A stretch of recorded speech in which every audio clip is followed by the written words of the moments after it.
멍에를 매지 않으면 말은 지 멋대로 수레를 이제 끌려고 한다면은 그 멍에를 매가지고 단단히 고정을 시켜야 되는데, 그렇지 않으면은 말이 지 멋대로 날 때면 안 되잖아. 그처럼 우리의 마음이 잠시도 그냥 있지를 못하고 왔다 갔다 하는 우리의 마음을 비유를 하는 게 말이에요. 말처럼 날뛴다라는 뜻입니다. 실제 여러분 마음이 제자리에 가만히 앉아서도 한순간에도 미국 갔다 한국 갔다 지금 왔다 갔다 하잖아요.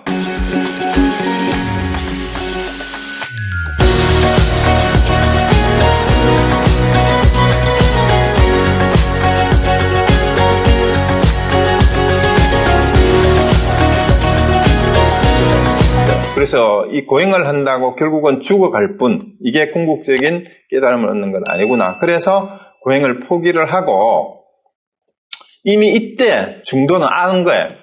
이제 궁극적인 의미의 중도하고는 조금 의미가 있지만 쾌락과 고행이 혹은 선정과 고행이 깨달음을 가져주는 건 아니다라는 것을 알고 둘 다를 포기하고 더 이상 몸을 혹사시키는 건 아무 의미가 없다라고 생각하고 목욕을 하고 우유적 공양을 받는다라는데, 이것도 두 가지 의미가 있습니다.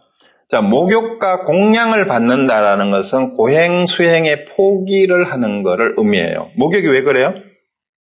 여러분 목욕하면 기분이 어떻습니까? 기분 좋잖아요. 시원하고 상쾌하잖아. 이 시원하고 상쾌한 것도 일종의 쾌락으로 생각을 했어요. 그래서 고행자들은 목욕을 하지 않아요. 고행 수행을 하는 사람은. 그래서 목욕을 하지 않아서 몸에서 냄새가 나고 막 몸이 건지럽고 하는 것도 참아야 되는 고행 가운데 하나예요. 그래서 목욕을 한다라는 것은 고행 수행자에게는 타락이에요. 그래서 목욕을 하지 않는 겁니다. 그래서 목욕을 하고 그 다음에 음식을 하루에 한 끼가 아니라 3일에 한 끼, 이제 일주일에 한 끼, 열흘에 한 끼만 먹기로 했는데, 그것도 자기가 마지못해 억지로 먹어야 되는데 남이 갖다 주는 공양을 받아 먹는다라는 것은 이것도 타락한 거예요. 그래서 목욕을 하고 공양을 받아 먹는다라는 것은 고행의 수행을 포기하는 걸 의미했기 때문에 고행을 함께 했던 나머지 수행자들이 타락했다며 이제 시다타를 따라가지 않고 자기들끼리 고행을 하러 다시 숲으로 들어가 버립니다. 그런데 이제 그 사람들은 떠나가고 이제 그 길이 궁극의 길이 아니라는 걸 알았기 때문에 이제 기운을 차리고 내가 지금까지 세상에서 알려진 모든 수행법은 다 했지만 이론적으로 철학도 공부를 해보고 요가 수행도 해보고 고행도 해봤지만 이거는 궁극적인 길이 아니다. 그러면 스스로 내가 그 답을 찾는 것밖에 없겠구나 하고 이제 이 피팔라 나무라고 하는데, 원래는 이제 이게 깨달음의 나무라 해가지고 이제 보리수 나무라고 이렇게 이제 알려진 건데요. 거기에서 이제 지나간 목동이 준 이제 이걸 길상초인데 풀을 깔고 결과보자를 하고 깨달음을 얻기 전에 이 자리에서 죽어도 일어나지 않을 것이다. 이게 이제 보리수 아래에서의 서원이에요. 부처님의 결단입니다. 그래서 이게 전에도 한번 말씀드렸지만 부처님이 깨달음을 얻고자 목숨을 걸었어요. 출가를 했을 때 이미 모든 세속의 부귀와 명예와 이 부모 자식 간의 관계를, 정을 다 끊어버렸잖아요. 그리고 마지막 깨달음을 구하기 위해서 목숨까지 걸었어요.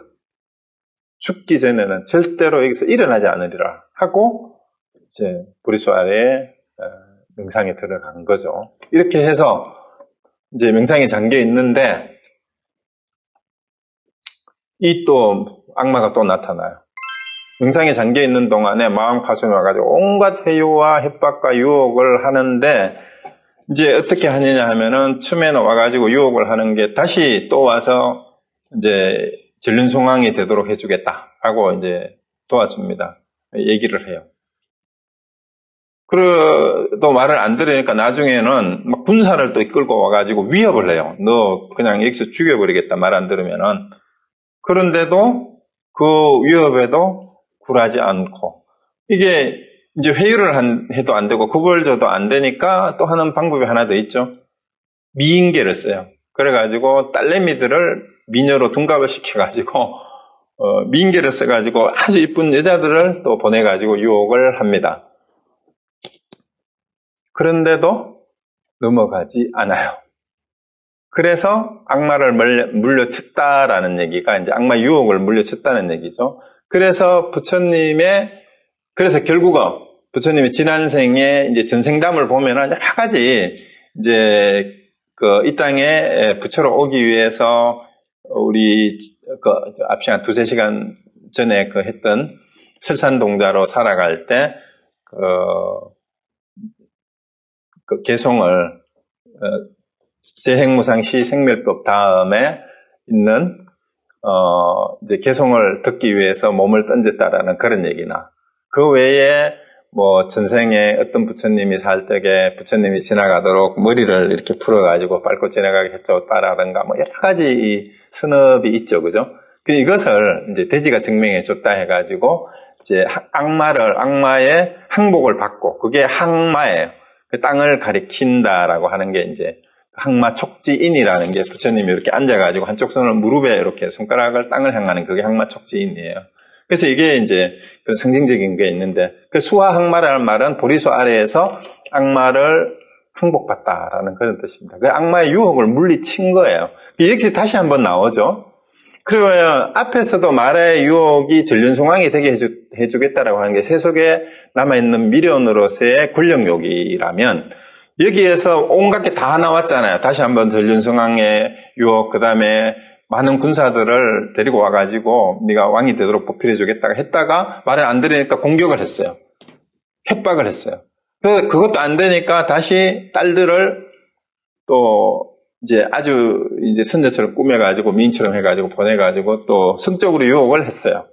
그러면은 바로 앞에도 말씀드렸듯이 악마나 마왕이 번뇌와 욕망을 상징한다 그랬으면 이 마지막 깨닫기 전에 앉아있는 명상을 하는 이 시다르타에게 여전히 뭐가 남아있었다는 얘기예요? 오욕이 남아있었다는 얘기예요. 그래서 이 욕망으로부터 마지막 끄달림을 이제 완전히 끊어버리는 과정이 이 악마하고 싸우는 과정, 악마를 항복시키는 그런 과정이에요. 그러면 어쩌면 이게 더 강력해져요. 여러분들 혹시 명상이나 참선을 하고 호흡 수련을 해보면은요, 특히 시중에 요가를 하거나 단전호흡을 하면은 이제 정력이 좋아진다라고 이렇게 얘기하는 사람이 있어요.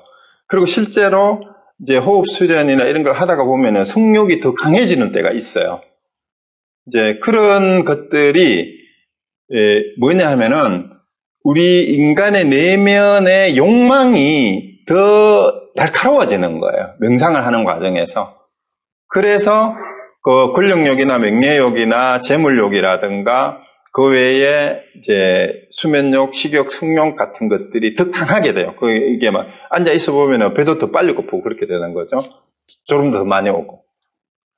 그런 것들이 결국은 인간에게 남아있는 이 욕망이 끊임없이 분출하는데 수행을 하는 과정에도 이 얘기는 뭐냐 하면은요, 부처님 이미 어디까지 갔어요?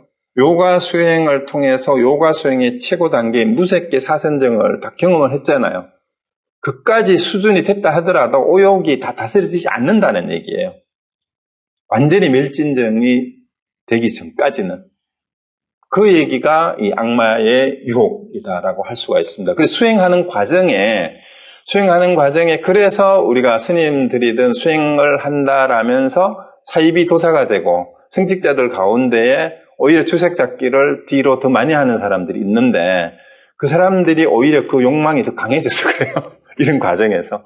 근데 그때 그런 것들을 이제 흔히 스님들이 하는 말로 뭐라 그러죠? 막행막식이라 그러죠. 막행막식을 하는 것을 마치 수행자들이 자기들이 무슨 어느 정도 경지에 올라간 것처럼 이렇게 잘못 흉내를 내는 경우가 있는데 그게 바로 이런 과정이에요. 이런 과정의 마지막 유혹일 수도 있어요. 그래서 아마 그런 분들은 진정으로 수행을 해서 궁극적인 경지로 가려는 그 발심이 그걸로 인해서 허물어지지 않는 사람이라면 그 사람들은 수행을 하기 위해서 한 단계를 더 나갈 수 있는 사람이 될 수도 있어요. 그게 어찌 보면 경허스님 만공스님을 주변에 둘러싼 그 논란이 그런 것들 때문에 일어났는지도 모릅니다. 길 없는 길이라는 그런 이제 소설 보시는 분은 아시겠지만, 어쨌든 부처님에게도 이런 과정이 있었어요. 이런 과정이 있었던 거는 더 적나라하겠죠. 왜냐하면 이미 10대 때에 그런 각종 유혹의 쾌락을 다 즐겨본 사람이야. 다 즐겨본 사람이니까 거기에 대한 유혹이 더 심했을 수도 있어요.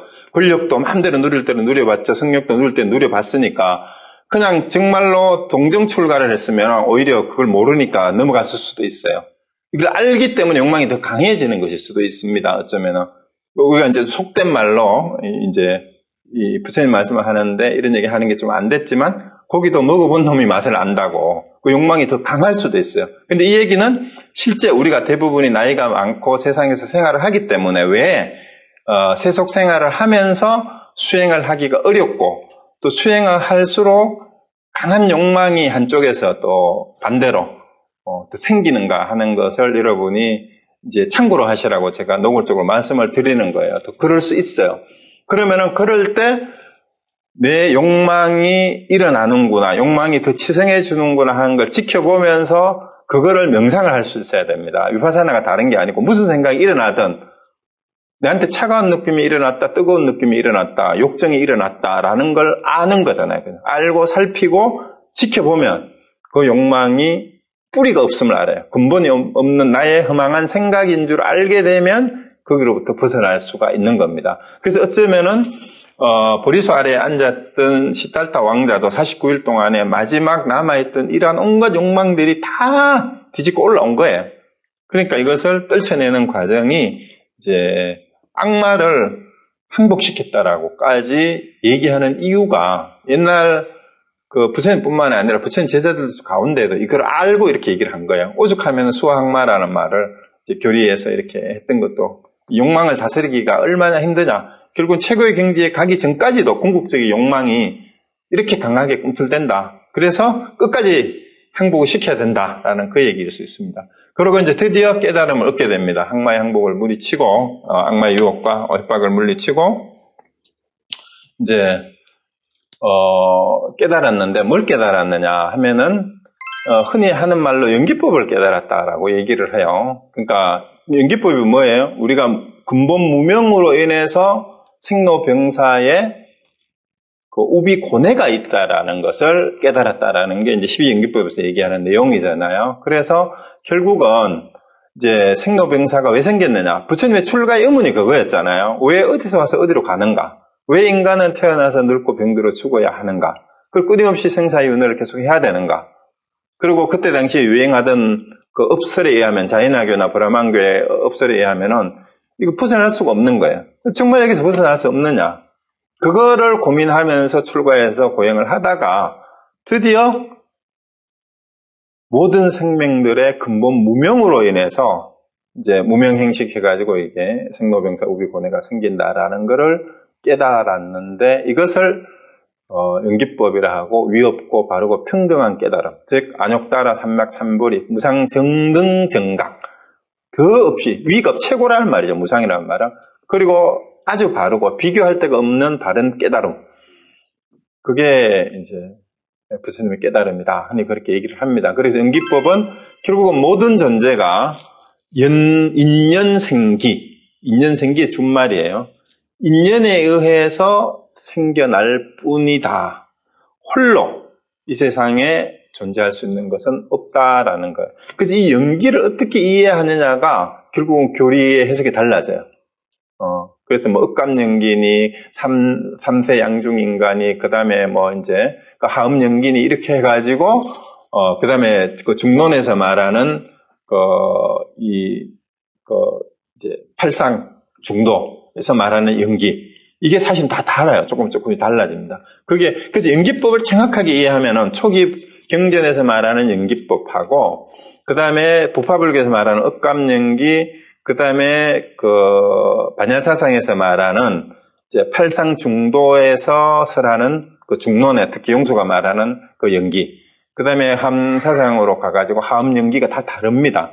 그래서 그 부분이 어떤 식으로 이해하고 받아들여 해석하느냐에 따라서 불교의 교리가 발전했느냐, 왜곡됐느냐에 대한 논쟁이 이제 불교 교리에 대한 논쟁으로 계속 이렇게 가는 겁니다. 그래서 연기법을 정확하게 이해를 해야 됩니다, 사실은. 불교의 가장 핵심이 연기법이에요. 연기법이 정확히 이해가 될 때 무아도 이해가 되고요. 그 다음에 윤회에 대한 부분도 저절로 해결이 되고, 연기법은 윤회가 허망하다라는 거, 무명으로부터 비롯됐다라는 거 알려주는 거예요. 그러니까 결국은 이걸 알고 윤회로부터 벗어난 거잖아요. 그 윤회로부터 벗어난 게 아니고 윤회가 본래 중생의 망상이라는 걸 안 거예요. 그 망상이니까 이건 원래 있는 게 아니에요. 실체가 없는 거예요. 무명으로부터 비롯된 거니까 윤회라는 것이. 그걸 깨달은 거예요. 그거를 부처님이. 그래서 이제 윤회의 공식, 윤회 개송은 요거는 다음 시간에 윤회에 대해서, 연기법에 대해서 이제 본격적으로 다룰 기회가 있을 겁니다. 아마 다음번이 될지, 그 다음번이 될지. 이제 저희가 순서는, 저도 연기법을 먼저 강의를 할까? 사성제를 먼저 강의를 할까? 깨달은 순서로 보면 연기법을 먼저 깨달았으니까 연기법을 먼저 설명하는 게 맞을 것 같고. 근데 법문을 한 순서로 보면은, 초전 법문은 뭘 설했어요? 제일 처음에 중도를 먼저 얘기를 했어요. 중도하고 팔정도를 얘기하고 사성제를 얘기를 했어요. 중도를 얘기하고 그 다음에 얘기를 했어요. 그래서 중도를 먼저 얘기를 하고 사성제하고 연기법으로 갈지, 연기를 하고 중도하고 사성제로 갈지를 아직 못 정했어요. 제가 다음번에 잘 준비해 한번 공부를 해보고 이제 그 장단점이 있어요. 일단은 한번 봅시다. 그래서 요거는 뭐 계속 다음에 다시 할 거니까 오늘 요거는 신경 쓰지 마세요. 이거 다 또 아는 거예요. 불교에 대해서 기본적으로 좀 했던 사람은 이것이 있으면 저것이 있고 이것이 생기면 저것이 생긴다. 이것이 없으면 저것도 없고 이게 사라지면 저것도 사라진다. 여기에서 이것과 저것이 뭐냐 하는 거는 다음번에 하겠습니다.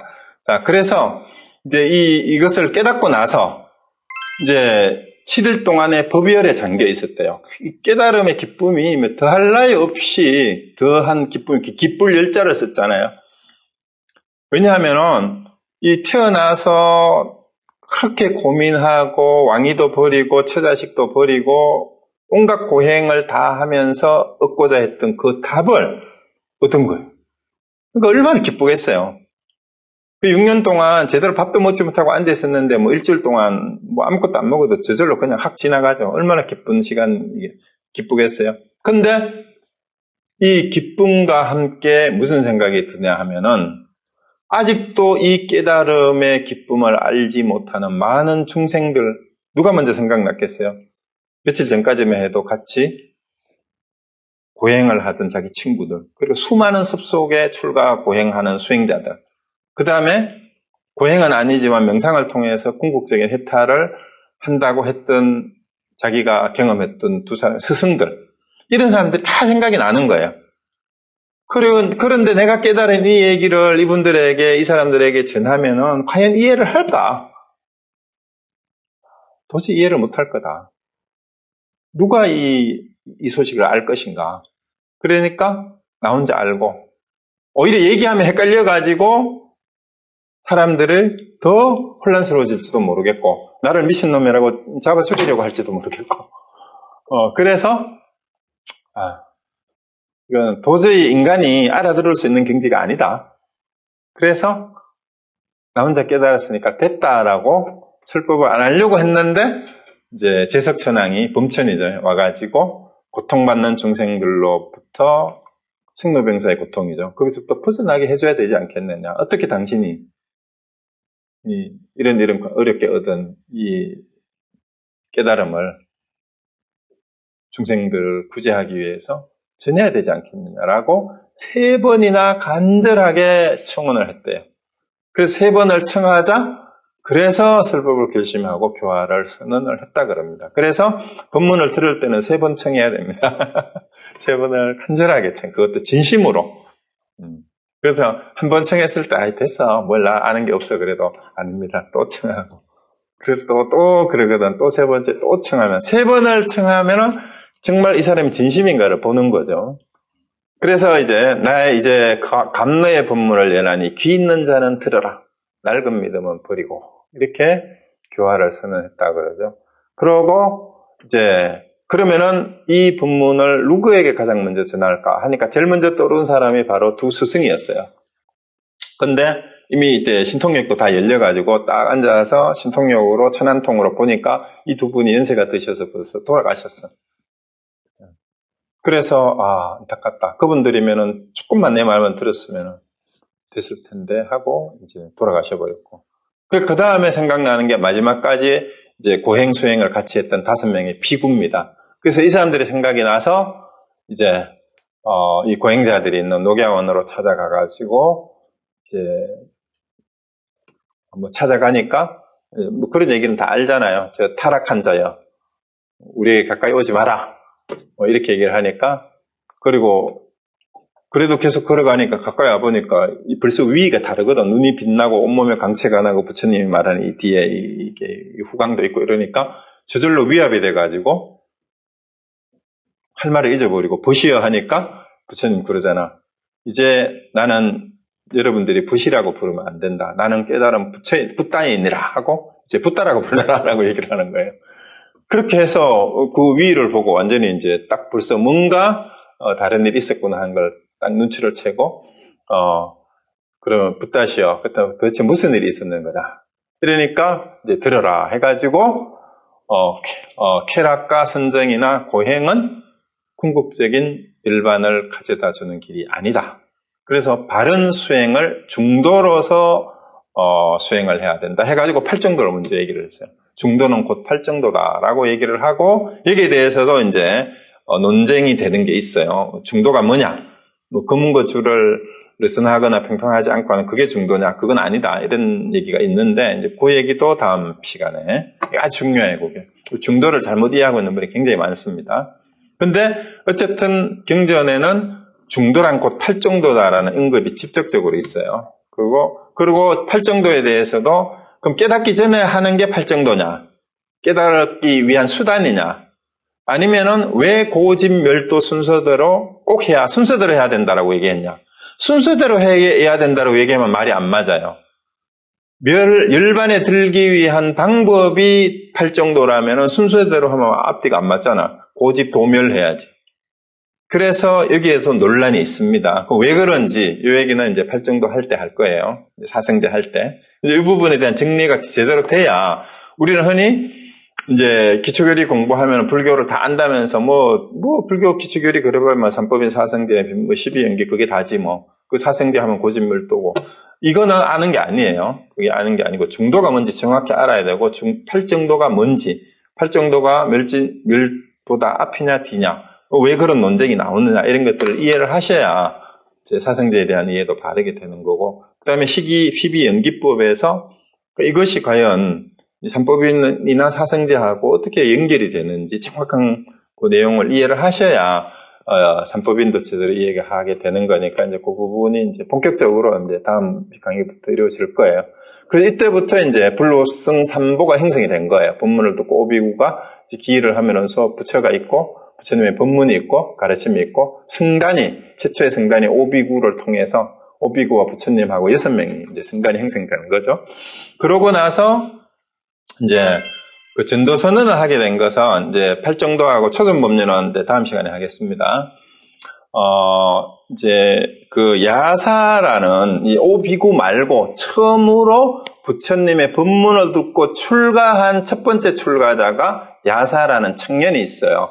이게 그 성주의 아들인가 아주 부잣집 아들이었는데, 이 친구도 부처님하고 비슷해요. 아주 부잣집의 장자의 아들이니까, 이제, 이 아버지가 이 아들을 너무 사랑해가지고, 여기도 화로운 궁전 같은 집을 지어주고, 온갖 여자들하고 향락을 즐기고 하다가, 이 야사도 부처님처럼 이제 주색잡기를 하고 놀다가 술 깨고 보니까 옆에 널브러져 있는 여자들이 침 흘리고 있는 걸 보고 이제 정이 떨어져가지고 숲속에 와가지고 막 혼자 괴로워하면서 사는 게 이런 게 아닌데라고 하고 있는데, 부처님이 야사를 만나서 이제 법문을 하고 출가를 시키는데, 이제 야사가 굉장히 이제 방탕한 생활을 하면서 중심을 못 잡고 고민을 하는 것을 이제 부모님이 굉장히 보고 힘들어하고 있었거든요. 그런데 이제 딱 와서 보니까, 처음에는 이제 아들을 찾으러 이제 그 아버지하고 막 가인들을 풀어가지고 찾아다니는데, 부처님이 딱 보고 신통력으로 야사를 아버지 눈에 안 보이게 자기 옆에 있는데도 불구하고 그런 얘기가 나와요. 해놓고 아버지한테 그대는 뭘 찾느냐 이러니까 아들을 찾는다 이러니까 이제 아버지한테 이 법문을 합니다. 그래서 아버지도 이 법문을 듣고 감화를 받아서 이제 최초의 제가 신도가 돼요. 그 부부가. 그러고 나중에 이제 그러고 나서 이제 그 아버지가 법문을 듣고 승복을 하고 부처님한테 기일을 하자 아들이 여기 있다 하고 딱 보여줍니다. 그래서 아들은 이제 더 이상 방황하지 않고 갈등하지 않고 출가 수행자가 되기로 맹세했다. 그러니까 아들이 위가 반듯하게 너무 늠름한 모습을 보고 아버지는 출가를 인정을 해요. 근데 엄마는 또 그렇지 못하잖아. 엄마는 아이고 그래도 우리 금쪽 같은 새끼가 출가를 하면 되냐고 이제 이러고 했는데 그 소문을 듣고 이 같이 어울려 놀던 부잣집 애들이 요즘으로 치면 이제 그룹에 이 재벌 2세들이 50명이 다 몰려와가지고 이놈들도 맨날 추수색하고 놀다가 야사하고 같이 노는데 인생이 재미가 없어 벌써. 불꽃 다 불장 다 봤기 때문에. 근데 야사를 보니까 너무 이게 반듯해 보이고 행복해 보이거든.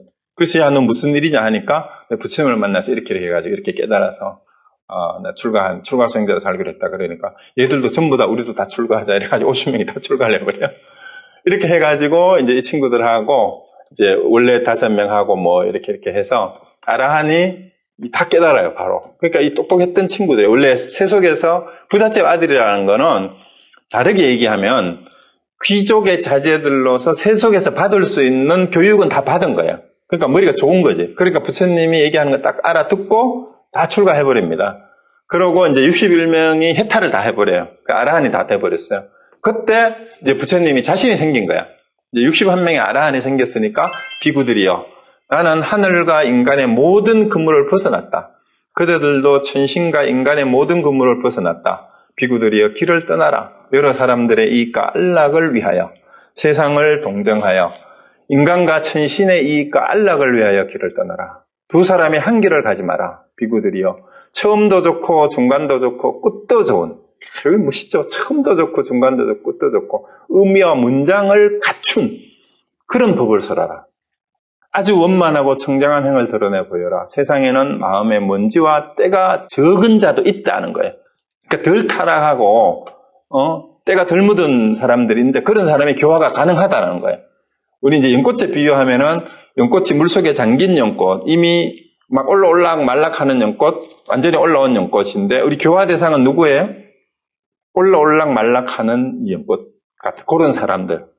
조금만 도와주면 꽃을 피울 수 있는 그래서 그런 사람들이죠. 그래서 그들이 법을 듣지 못한다면 쇠퇴할 것이지만 법을 듣는다면 잘 알게 되리라. 비구들이여 나도 법을 설하기 위해 우르빌라의 세나니 마을로 가겠다라고 이제 이렇게 이게 나오는데요. 여기 이제 세 파트로 보여요. 뭐냐면은 첫 번째가 여러 사람들의 이익과 안락을 위하여 이게 이제 대승불교의 이념으로 연결이 돼요. 이 중생구제라는 이념하고 이제 맞물리고요. 그 다음에 또 하나가 두 사람의 한 길을 가지 마라. 그러니까 천신과 인간과 천신의 애교를 위해서 한 명이라도 더 많은 데로 더 가가지고 많은 사람을 교화시키라 이 말입니다. 근데 예수님은 한 길을 혼자서 가지 말고 반대 둘이 가라 그랬잖아. 그 이유는요, 그때 당시에는 워낙 이교도들이 그 사나워가지고 서로 죽이고 잠깐 박해를 받고 죽을까봐 그랬는데 이때는 이미 부처님 자신감이 생긴 거예요. 우리가 해탈한 사람들이 감히 우리를 어떻게 하지 못할 것이다. 그러니까 한 명이 한 길로 가라. 그래서 많이 퍼뜨려라 이 말입니다. 그 다음에 의미와 문장을 갖춘 법을 설하라. 그러니까 뜻과 의문이라는 말은 뜻하고 표현이에요. 표현, 문장이란 말은. 뜻과 표현을 제대로 그렇게 해서 법을 설하라는 얘기고 그 다음에 나도 그냥 놀지 않겠다. 법을 설하기 위해 우르벨라가 어디냐면요. 고행을 했던 장소예요. 고행을 했던 장소. 자기가 숲속에 옛날에 고행을 하던 거기에 아직도 많은 고행자들인데 그들을 구하러 나도 가겠다라는 그런 얘기입니다. 그렇게 해서 이제 전도 선언을 한 것이 요즘에 뭐 포교사들이 이제 이걸 가지고 와가지고 포교 선언이라고 이렇게 하기도 하고 그렇게 합니다. 어쨌든 이거고. 그 다음에 이제 그러고 나서 많은 제자들이 기일을 해요. 우리가 말하는 배하교를 믿던 가섭삼형제라든가 뭐 사리푸트하고 모갈라나가 산자의 제자 250명을 데리고 그 다음에 가섭삼형제는 1000명의 제자들을 데리고 통째로 기하를 해버려요. 그런데 이제 가섭삼형제는 자기들이 배화교의 지도자였어요. 근데 산자에는 회의론자로서 250명의 제자를 데리고 있었는데 그 제자가 사리푸트하고 모갈라나인데 이게 아사지라는 이제 오비구 중에 한 명을 사리푸트가 만나고 이제 부처님 얘기를 듣고 모갈라나한테 가가지고 야 내가 오늘 아사지라는 젊은 수행자를 만났는데 그 사람의 스승이 이런 분이 있다. 나도 만나봤는데 우리 스승님 산자야보다도 훨씬 더 뛰어나고 궁극적인 해탈과 열반을 성취한 분인데 나는 산자야를 떠나서 거기를 가려고 한다. 이러니까 못 갈라나도 나도 그럼 한번 보자 해가지고 부처님 만나고 나서는 돌아와가지고 250명한테 다 얘기를 해서 우리는 얘기를 이때 당시에 산자의 제자 가운데 두 사람이 가장 뛰어났어요 이미. 그래서 산자야를 떠나서 부처님을 따라간다 그러니까 나머지 250명도 다 따라간다 그러니까 산자야한테도 어떻게 하실랍니까 하니까 산자야는 자존심이 상해서 그런지 그냥 이 복장이 터져 죽어버려. 그리고 산자야는 안 따라갑니다. 근데 아마 칼라라나 그런 사람 정도만 해도 따라갔을지도 모르는데 결국은 250. 그래서 우리가 경전에 나오면은 누구 등 여 비구 1250명이 하고 경전에 계속 나오잖아요.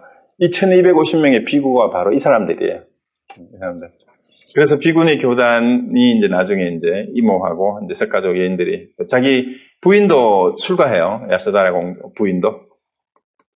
그러고 이제 10대 제자는 그때 나올 때마다 혹시 기회가 있으면은 해드릴게요. 뭐 지혜제일, 신통제일, 두타제일, 천안제일, 해공제일 뭐 어쩌고 다 비숙한 제자들 그냥 참고로 하시고요.